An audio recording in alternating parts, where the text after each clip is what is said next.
Hey guys, my name is Lonnie Becude, and I am a business management major here at the Citadel. Today we're going to read Seed, Soil, Sun by Cris Peterson.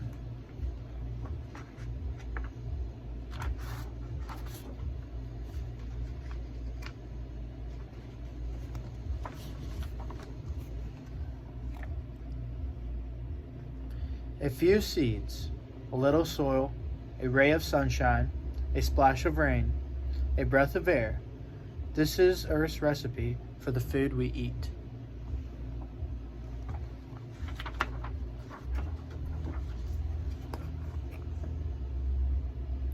Nearly all of our food comes from seeds planted in the soil, moistened by the rain and warmed by the sun.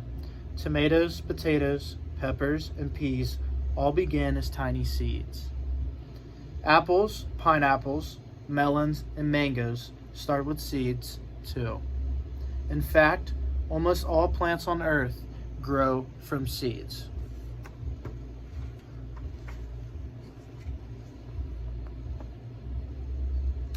Each spring, farmers plant millions and millions of seeds in the soil, wait for good rains and warm sunshine, then watch their fields turn into food for harvest in the fall.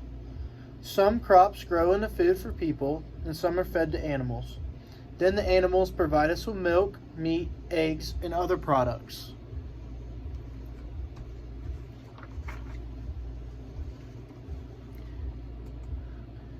More corn seeds are planted each year in the United States than any other kind of seed, whether it is sweet corn in a backyard garden, field corn in a section of land that measures a mile across, or popcorn in a big bowl. It all begins with a little seed.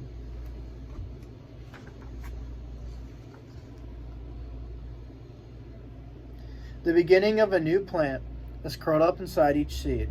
Moisture from the rain filters down to the buried corn seed, softening its skin and causing it to swell and split open. Part of the seed, the root, grows down into the soil. Another part of the seed, the shoot, reaches for the sun.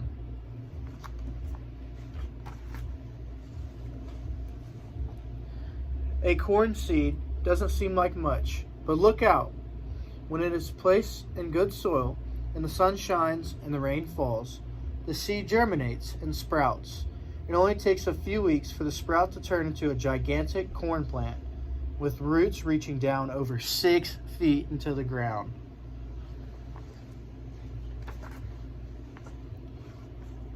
Soil is another ingredient to make food. This tiny layer of our earth is made up of silt, sand, and clay, along with minerals, dead leaves, twigs, and a zillion tiny organisms. Each handful of soil contains more living things than all human beings on earth. Microscopic one-cell bacteria that munch away on dead leaves and insects in the soil are so minute that it would take 1,000 of them lined up in a row to reach across the head of a pin. They use the energy stored in the leaves, roots, twigs, and insects, recycling nutrients that feed the corn. The earthly odor of rich soil is bacteria at work. Earthworms, amoebas, mites, and moles also live in the soil. As they search for food, earthworms slither through the dirt, eating debris and discharging it as a rich natural fertilizer called castings. They leave behind an underground network of tunnels that allow air and water to filter in. The air and water help the plant roots breathe and grow. The soil provides a home for the seed, but the seed only has enough energy inside to push the new seedling out of the soil. Then the sun takes over. Sunlight is key ingredient in Earth's food recipe. Plants are only living things that can use the sun's energy to grow.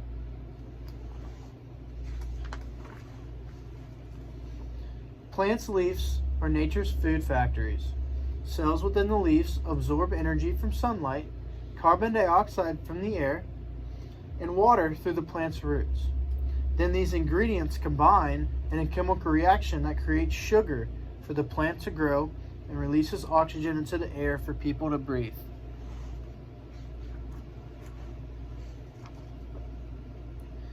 The way plants turn sunlight, water, and carbon dioxide into sugar is called photosynthesis.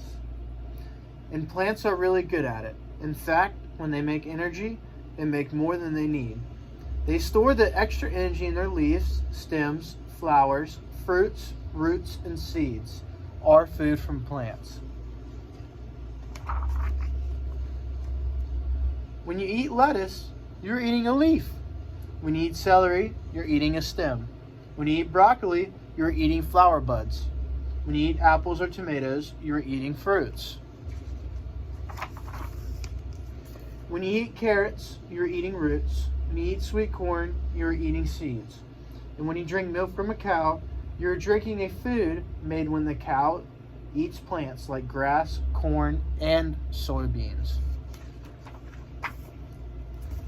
All these foods begin as seeds. The seed starts in the plant. The soil feeds the plant. The sun, the air, and the rain combine to grow the plant into food. As they will grow, all of Earth's plants produce oxygen for us to breathe. When the plants are harvested, they provide food for the world and new seeds to begin the cycle once again.